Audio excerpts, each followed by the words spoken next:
Shalom, shalom, shalom, brothers and sisters of the nation of Israel. It's an honor, it's a privilege to come before you again, as always. I'm your brother Ananias for A.O.I, the Awakening of Israel. And today, you know what today is. It's another Savory Sunday. Yes, another Savory Sunday where we do what? Break down the Most High's commandments, give our brothers and sisters of the nation of Israel a better understanding of the commandments so they know how to keep them and the consequences of not keeping. That's what we aim to do each and every Sunday, Lord willing, to uplift and edify our brothers and sisters. And before we get started, as always, we got to give our just due to the Most High. All praises, glory given to Yahweh by Hashem, Yahweh Shai. Yahweh being the Heavenly Father, Yahweh Shai being His Son. And through His strength, sacrifice, and example, we are able to be here today. So, like I said before, we're going to dive right into it. It's another Savory Sunday, and today's topic or commandment we're going to be dealing with is meddling. Yes, meddling. Stop meddling. That's the name of today's topic or today's class. Stop meddling. And before we even get to that, let's go to Ephesians chapter 5, verse 1. And it reads, "Be ye therefore followers of God as dear children, and walk in love as Christ also have loved us, and have given himself for us an offering and a sacrifice to God for a sweet smelling savor." Now, this class is called, or every Sunday we call it a Savory Sunday, where we learn how to become a sweet smelling savor to the Most High. How do we do so? By being or walking in that image or the likeness of Christ or Yahweh Shai in the Hebrew tongue. We learn how to be a sweet smelling savor by keeping the commandments. When we do so, we are sweet smelling to the Lord. When we do contrary to His commandments, meaning breaking or being in the midst of sin, hey, it is what it is. That's that foul smell, a stench. That's what we become before the Most High. But nonetheless, we're learning today about the law that tells us as Israelite men, women, and children to stop meddling in other folks' business. So let's go to Deuteronomy chapter 6, verse 7. Deuteronomy chapter 6, verse 7.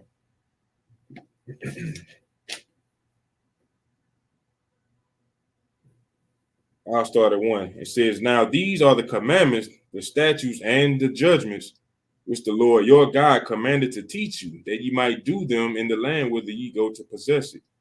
I'm going to jump down to 6. It says, "And these words which I command thee this day shall be in thine heart," your heart meaning your mind, "and thou shalt teach them," that them is the commandments. And it says, "and teach them diligently unto thy children." So we're supposed to be teaching our children on a daily basis. "And shall talk of them when thou sittest in thine house, and when thou walkest by the way, and when thou liest down, and when thou risest up. And thou shalt bind them for a sign upon thy hand, and thou shalt be as frontlets between thy eyes." So what are we learning right now? That we're supposed to be teaching our kids on a daily basis about the commandments, day in and day out, from the point or from the time when they wake up to the point where they lay down. This is some commanded of the Lord to teach his people. Now, for those who say, well, we don't know, or we don't believe that we Israelites, or that everybody is God's children, well, you should be doing exactly what the scriptures tell you to do, which is doing what? Teaching the commandments. They're not done away with. That makes no sense. Why would he give us laws to say they're done away with? So we can continue to go out into the world and make foolish mistakes that we got a warning from right here that prevents us from making those mistakes if we were just to follow those commandments. The same way you would want your children to follow what you say, the Lord got commandments as well. But nonetheless, he says, use these commandments as frontlet between thine eyes. Frontlets, like glasses, like bifocals, like glasses, to help you to be able to see through life, to see clearly, to see what decisions are good and what are bad, how to maneuver throughout life. That's what the Bible is. As you all know, you've heard it before. Bible, basic instruction before leaving earth. So we're supposed to use the commandments to help us to see clearly throughout life, how to steer our lives and how to live our lives.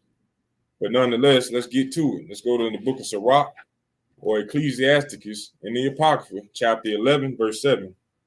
And it reads, blame not before thou hast examined the truth. Understand first and then rebuke. So before you do anything, you hear a message, you hear something, you're supposed to hear the conclude or hear the whole thing first and understand that it's three sides to every story. It's your story, their story, and the actual truth. But the scriptures tells us, blame not before thou hast examined the truth. Understand first and then rebuke. Rebuke means to correct. But I'll keep reading. It says, answer not before thou hast heard the cause. Neither interrupt men in the midst of their talk. That's plain. That should be something that's taught. But as we see here in Babylon or America today, that is not being taught. Because women interrupt grown men conversation, just like kids interrupt grown folks in conversation. They just interrupt. And the other nations, they'll do it in a heartbeat because they don't respect you as an Israelite, because they don't consider you to be an Israelite or God's chosen people. So they'll come up while you having a conversation and just walk in and say what they got to say and go on about their business. They don't care about what you're talking about, as we all have seen before. But nonetheless, I keep reading. It says, strive not in a matter that concerneth thee not, and sit not in in judgment with sinners. All this ties in with what the next verse says. It says, my son, meddle not with many matters, for if thou meddle much, thou shalt not be innocent, and if thou follow after, thou shalt not obtain. Neither shalt thou escape by fleeing. It says, my son, meddle not. Well, most people ain't never heard that. That's not a common word that's used. So we got to get the definition of what meddle actually means. Let's go to the Merriam-Webster dictionary and look it up. Now, what we see is the word meddle. That's a verb, action word, something that you do. All right. It says the definition of meddle: to interest oneself in what is not one's concern. I'll read it again. To interest oneself in what is not one's concern. Interfere without right or without right. I put it that way. Tongue twisted. Propriety. But it's basically sticking your nose in other folks' business. You see that? The sentence says, I never meddle in other people's private affairs. That's one thing as a nation of people that we have a problem with doing. We love to meddle in other folks' business.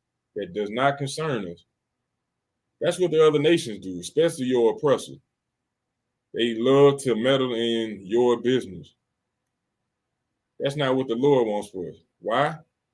Because that'll end up, matter of fact, let me read that again in Sirach. It says, my son, strive, Sirach 11:9, strive not in a matter that concerneth thee not, and sit not in judgment with sinners. My son, meddle not with many matters, for if thou meddle much, thou shalt not be innocent. So if you're the type of person that try to stick your nose in everybody's business, 9 times out of 10, you're going to get caught up in it. You know, you see a problem that's wrong, you got your nose so far up in the situation, when something pops off because you've been meddling and running your mouth, it's going to turn around and bite you. You know, it's going to turn around and bite you. And if thou follow after, thou shalt not obtain. You're not going to follow up by meddling in somebody's business and obtain favor by doing it. That person going to turn around and look at you. Why are you always in my business? Why are you always worried about me? Worried about yourself. You got your own household. You got your own business to attend to. Stop worrying about somebody else's business. Just like Christ said, how you going to speak about somebody and you got a beam in your own eye? You know? How can you point the finger at other individuals when you got your own issues to worry about? That's what the Lord is telling us. It says, neither shall thou escape by fleeing. You're not going to escape. Matter of fact, you're going to get bit with it. You know, for an example, you see a fight going on, 2 brothers fighting. You know, you trying to step in and fight. You don't know what the reason is as to why they're fighting. but you go in trying to break it up and you get an uppercut or you catch a left or a right hook. You know? Now, you would say, ain't I supposed to stop these things? But you haven't judged the matter. You don't know what's going on. But you go jumping in the middle of it, you end up getting shot. You end up getting stabbed. The police come and they arrest you because you didn't try to break it up. Somebody hit you, now you end up fighting. That's why I say meddle not in other folks' business. Now, it varies from situation to situation, but you got to be able to use wisdom and discernment to understand what you're supposed to be doing. But as we see, the word meddle, meaning putting your nose in other folks' business, other folks' affairs. You know, that's what we should not be doing as a people. But nonetheless, let's go to 1 Peter chapter 4, verse 15. 1 Peter chapter 4, verse 15. Give me a second. It says, but let none of you suffer as a murderer or as a thief or as an evildoer or as a busybody in other men's matters. You see that? Don't be a busybody in other men's matters. Now, I know a lot of our brothers and sisters, they might have turned this class on and they might have got upset when they heard what the topic was and they turned it back off. Hey, but you need to hear these things, you know? Keep your nose out of other folks' business when you got your own affairs to deal with, you know? I'll read it again. 1 Peter chapter 4, verse 15. But let none of you suffer as a murderer or as a thief or as an evildoer or as a busybody in other men's matters. It's too much work to be done in this truth to be worried about what's going on in the next man's house or the next sister's house. You know, unless they actually come to you, why are you worried about that? You know, the Lord sees all things. Now, you can ask questions, or for you to go sticking your nose in other folks' business, hey, just understand that there are consequences for all things that we do. You know, but nonetheless, I'm gonna keep reading. I'm gonna go to Psalms chapter 34, verse 11. Psalms 34 and 11. And it reads, come ye children, hearken unto me. I will teach you the fear of the Lord. Is that what I want? Yeah. What man is he that desireth life and loveth many days, that he may see good? Keep thy tongue from evil and thy lips from speaking guile. Depart from evil and do good. Seek peace and pursue it. The eyes of the Lord are upon the righteous, and his ears are open unto their cry. The face of the Lord is against them that do evil, to cut off the remembrance of them from the earth. The righteous cry, and the Lord heareth, and deliver them out of their troubles. So that's why we're not supposed to be dipping in other folks' business. The Lord is watching. The Lord got our back, especially if we keeping his commandments. He gonna deal with it. Whatever the situation is, understand that all things happen because the Lord allowed it to. Understand that the Lord does good and evil. He create life and death. You know, it's no accidents. Once again, no accidents. The Lord got all things. Let's go to Proverbs chapter 26, verse 17. It's not going to be a long class. Not at all. But it's a quick, sharp message. Another Savory Sunday for our brothers and sisters to learn from and understand that meddling in folks' business, that we have no business having our nose in, that's breaking a commandment. Realize it. Let's go to the book of Proverbs, chapter 26, verse 17. It said, he that passeth by and meddleth with strife belonging not to him is like one that taketh a dog by the ears. Now, for those who don't know, you ain't never dealt with a dog, I suggest you don't pull it by the ears. This is a perfect example of what you see right here. This is a dog being pulled by the ear. I'm going to play it a couple times because it's short. But pay attention. He playing with the ear. He pulling the ear.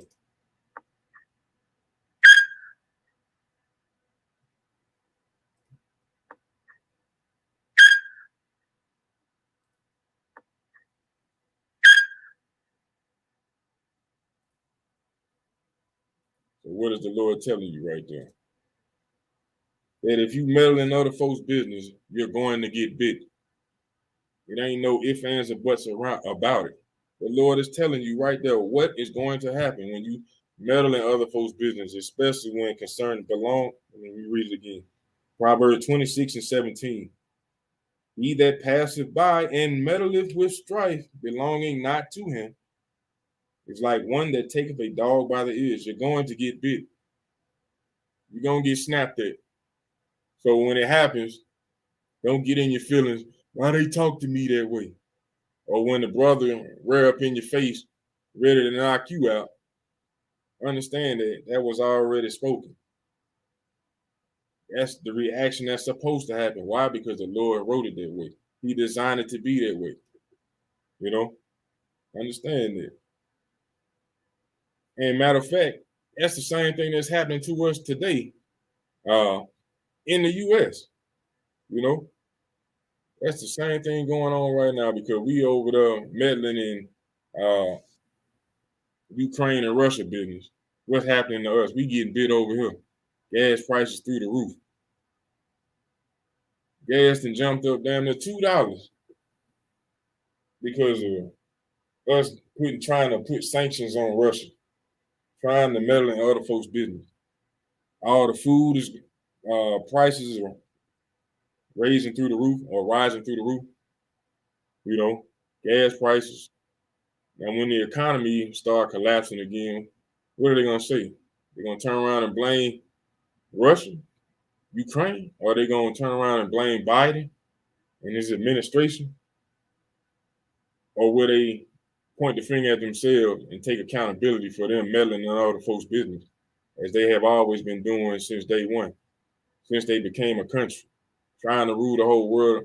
They're trying to run around everywhere, trying to play big brother, meddling in other folks' business. You know, that's an American custom. That's Esau's custom to meddle in everybody's business. The Lord tell us not to do this. And in order for us to be a separate people, we got to mind the Lord. That's our understanding and our wisdom in the sight of the other nations. But when we are over here in this captivity, we tend to follow after what they have taught us and condition us to think. But nonetheless, let's go to Proverbs. Proverbs chapter 20, verse 3. The book of Proverbs chapter 20, verse 3. And it reads, it is an honor for a man to cease from strife, but every fool will be meddling. You see that? It's an honor for a man to cease from strife, to be able to turn away from that. You know, to be able to turn away from strife, fighting, arguments, that's honorable. But every fool will be meddling, trying to instigate, trying to make the fight happen, trying to make you angry to go make you do something you ain't supposed to be doing. You know, trying to get you in your feelings. As I always say, trying to add fuel to the fire. That's what a fool will do. Instigating. Meddling in other folks' business. The Lord said we are not supposed to do that. Only a fool would do that. So let's go to 2 Chronicles right quick. 2 Chronicles chapter 35. I'm going to show you the consequences of not following the commandments. What happens when you meddle in somebody else's business? Go to the book of 2 Chronicles chapter 35, verse 19. In the 18th year of the reign of Josiah was this Passover kept. After all this, when Josiah had prepared the temple, Necho, king of Egypt, came up to fight against Carchemish by Euphrates. And Josiah went out against him, but he sent ambassadors to him, saying, what have I to do with thee, thou king of Judah? I come not against thee this day, but against the house wherewith I have war. For God commanded me to make haste. Forbear thee from meddling with God who is with me, that he destroy thee not. So you have a king of another nation telling our king, King Josiah, don't come out here meddling with me, man. I'm not here to have war with you. I have my opponent who the Lord sent me to battle. Go back home, basically. In other words, I ain't got no dealings with you. You know, once again, even with the other nations, the Lord gives you warning before destruction. All right, let's keep reading. Verse 22.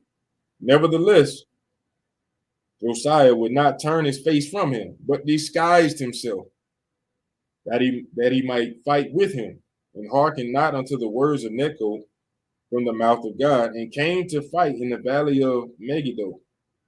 And the archers shot at King Josiah, and the king said to his servants, have me away, for I am sore wounded. His servants therefore took him out of the chariot and put him in the second chariot that he had, and they brought him to Jerusalem, and he died, and was buried in one of the sepulchres of his fathers, and all Judah and Jerusalem mourned for Josiah. You see that? But that's it.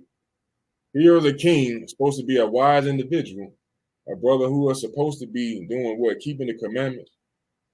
He didn't hearken to the words of another king, which was saying basically, go back home. I'm not here to deal with you. I'm here to deal with somebody else.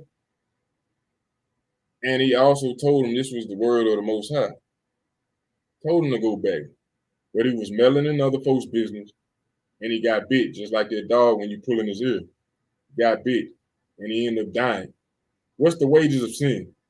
Romans 6:23. Wages of sin is death. So this brother broke the commandment by meddling in other folks' business. This is the testimony going along with it. The Lord told us in Sirach, meddle not in many matters.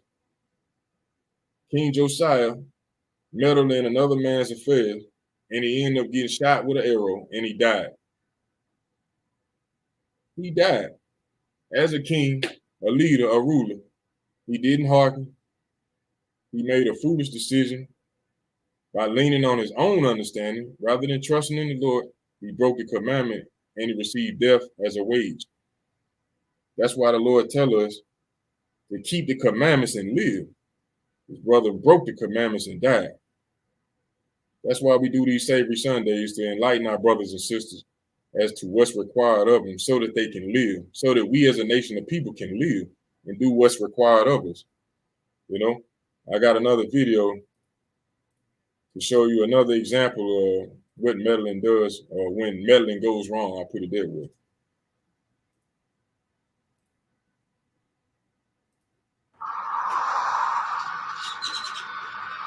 I thought I told you not to do that. Do you want to get hurt? Oh my God. What is going on?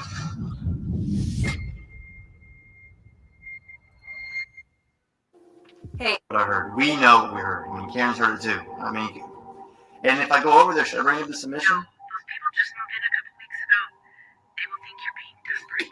We need the money. I mean, could you imagine if we get the scholarship or sponsorship or whatever they call it? I mean, if we get the money, we could afford the treatment that he needs. I'm telling you it's a bad idea. Just welcome them to the neighborhood and leave. Bang, there it is. That is literally cash in the bank. And there's more where that came from, which is no wonder why people ask. Bear with me. It's fine. Thank you, and stop stalking those nice people before you really ruin your chance.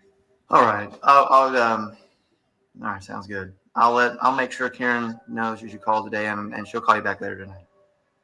Good luck. Thanks.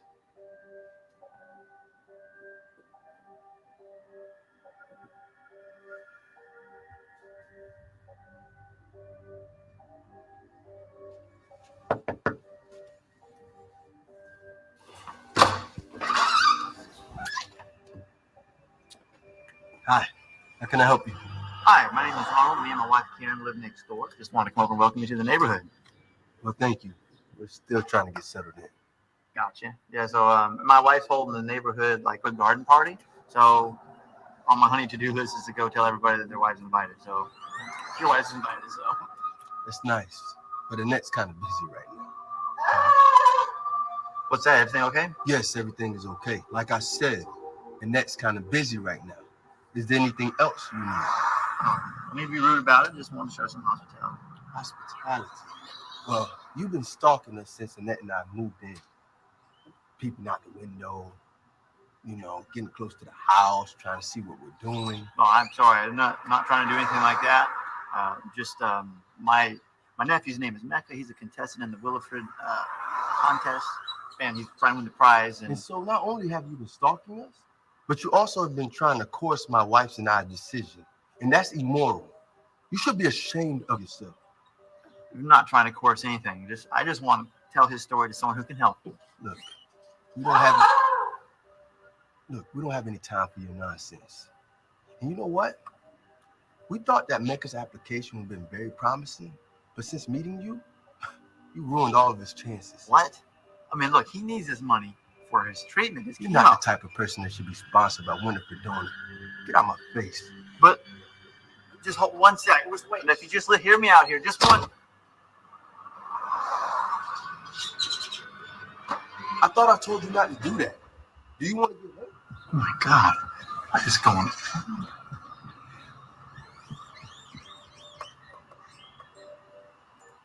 Male version of Karen. Hello, my neighbor's killing his wife. I can hear her screaming over here. Please hurry. It's an emergency. It's 333 Curioso Lane. Thank you so much. Just please hurry.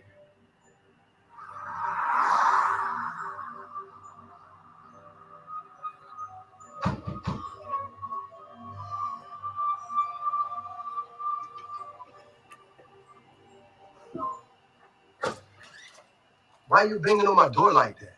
Oh. Man, are you okay? Is this man hurt you? Excuse me? I wasn't talking to you. Shut up.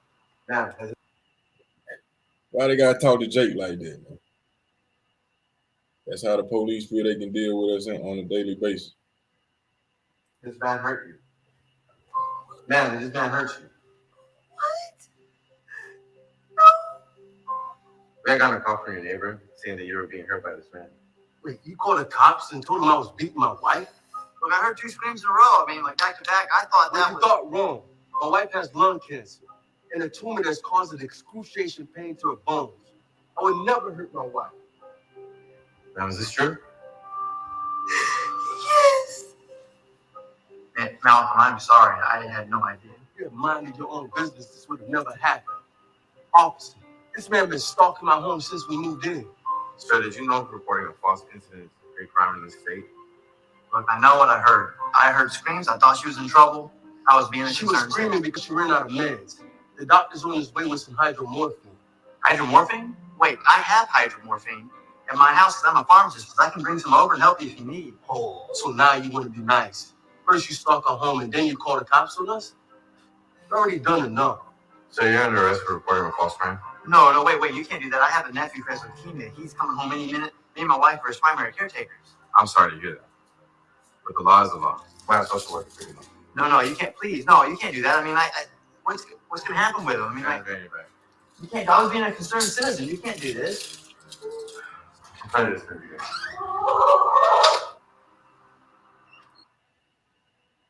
This is a perfect example of what happens when you stick your nose where it don't belong. What he didn't do, he didn't find out the truth. He didn't examine the truth. He didn't understand first. You know?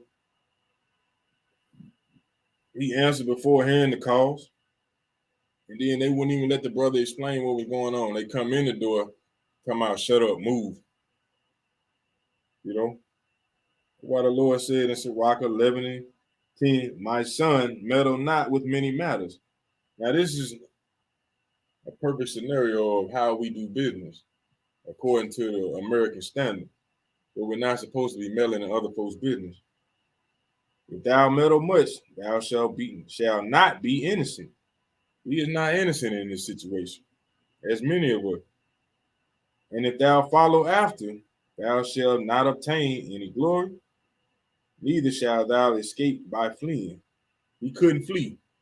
The same person he came in there to wreak havoc turned on him, the cop. The Lord flipped that situation just like that. Now, this is more than likely a scene that was put together to emphasize a certain message or to stress a certain situation, but perfect for this class to show our brothers and sisters the importance of not meddling in uh, men's matters. You know, now he could have simply told that brother when he opened the door, when he heard a wailing or whatever the case may be, you know, he can help any way, shape, form, or fashion. Hey, I'm a pharmacist. Need help? I can help with that. You know, this and that. He didn't offer his services. Automatically, he thought something negative, that the man was beating on his wife. So we got to be mindful of these things. And he was bit, like I said, or like the scriptures say, just like somebody holding the dog's ears or pulling on the dog's ear, you're gonna get bit. So from there, let's go to Matthew chapter 28, verse 18. And Jesus came and spake unto them, saying, all power is given unto me in heaven and in earth.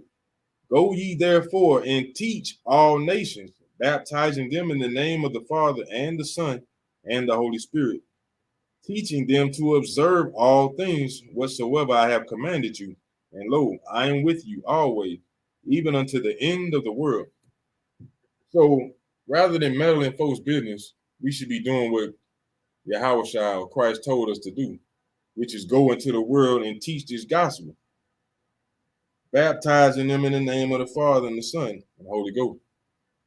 Speaking truth, giving our brothers this truth, giving them the sense of the book, making them to understand what's important and what's at stake.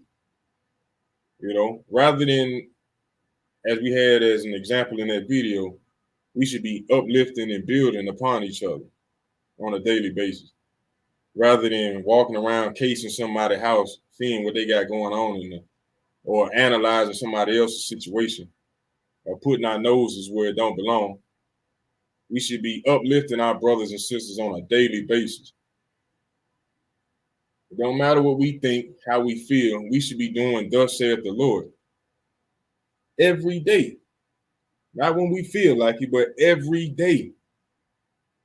Like I always say, whenever you wake up and you still got breath in your lungs, the Lord and bless you to wake up, you got an opportunity to uplift, to rebuild, to build faith, to build friendship, to build families, to show love, to bring peace to your nation of people. We ain't got time to be meddling in other folks' business. If it don't concern you, hey,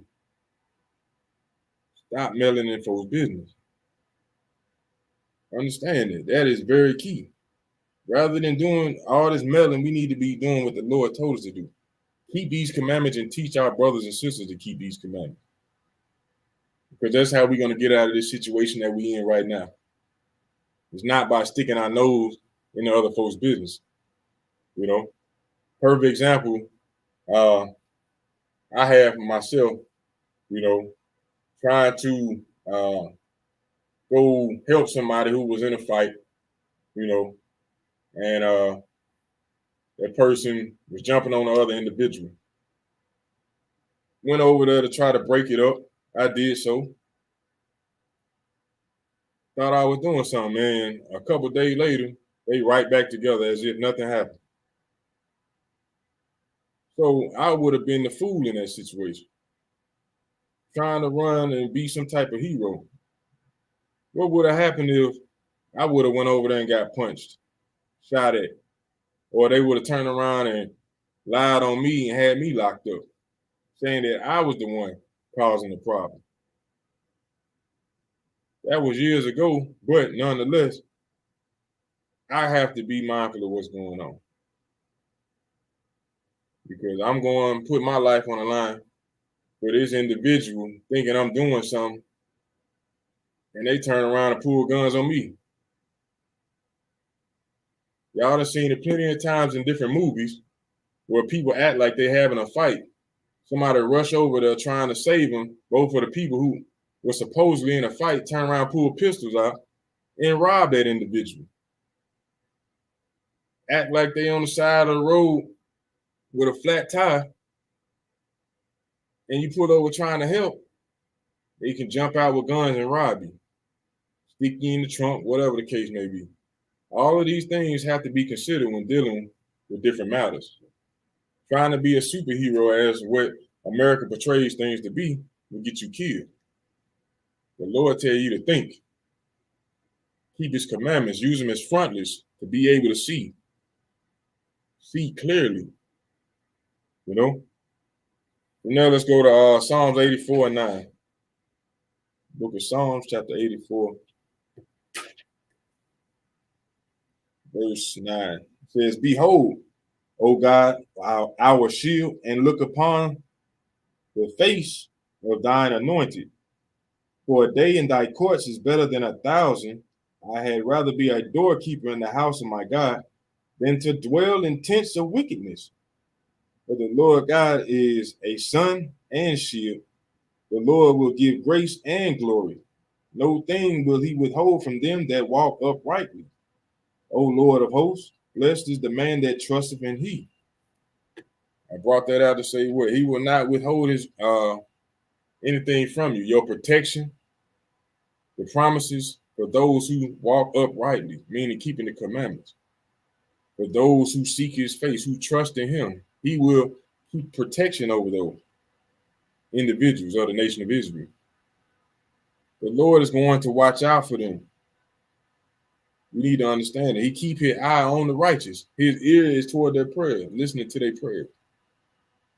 But once again, we got to be mindful when dealing with different situations, how to handle it. And most importantly, not to be meddling in other folks' business. But let's go to Proverbs chapter 19, verse 16. We got one more script after this and we'll be done. Proverbs chapter 19, verse 16, and it reads, He that keepeth the commandment keepeth his own soul, but he that despiseth his ways shall die. So, as we learning, as we're reading, as you've been watching this class, you've learned that meddling in other folks' business is something that we should not be doing. That's a commandment. So he that keepeth the commandment keepeth his own soul, but he that despised his ways shall die. When you go against his commandment, when you break it, which is what sin is, you will die. Understand that. Let's go to Matthew chapter 5, verse 19. That's my last script, and I'm going to close out. The book of Matthew chapter 5, verse 19. And it reads, Whosoever therefore shall break one of these least commandments and shall teach men so, he shall be called the least in the kingdom of heaven. But whosoever shall do and teach them, the same shall be called great in the kingdom of heaven. I mean, myself, I'm trying to make it there. Like I said before, I'm just trying to be a doorman in the kingdom. To be there for one day in that glory and that greatness. And I also want to be called great. You know, we all should be striving to be called great or to be great in the kingdom of heaven. In the kingdom. Because it's only promised to the Israelites. Understand that. The Bible is written to, for, and by the Israelites. The kingdom of heaven is for the Israelites. God's chosen people are the Israelites. The so-called blacks, Hispanics, and Native American Indians. God's chosen people. The house of Israel. The house of Jacob. So we got to teach our brothers and sisters to keep the commandments, and we got to keep them as well. And have faith in Yahweh Shai in order to get to the kingdom. And if you want to be great, you need to strive to keep these commandments. And on that note, I hope you brothers and sisters learned something, you were edified, and you took it seriously, took notes, and you really reflected on the things that you do on a daily basis in your own lives to make sure that you're not breaking the commandments. And that you teach this to your children, not to meddle in other folks' business. To care for their people, but not to meddle in everybody's business. So on that note, I'm your brother Ananias for A.O.I, the Awakening of Israel. It's been another Savory Sunday. I've enjoyed teaching you, and I hope that you learned something. And we got to give all praise and glory, honor to Yahweh by Hashem Yahweh Shai. And on that note, I say shalom to you.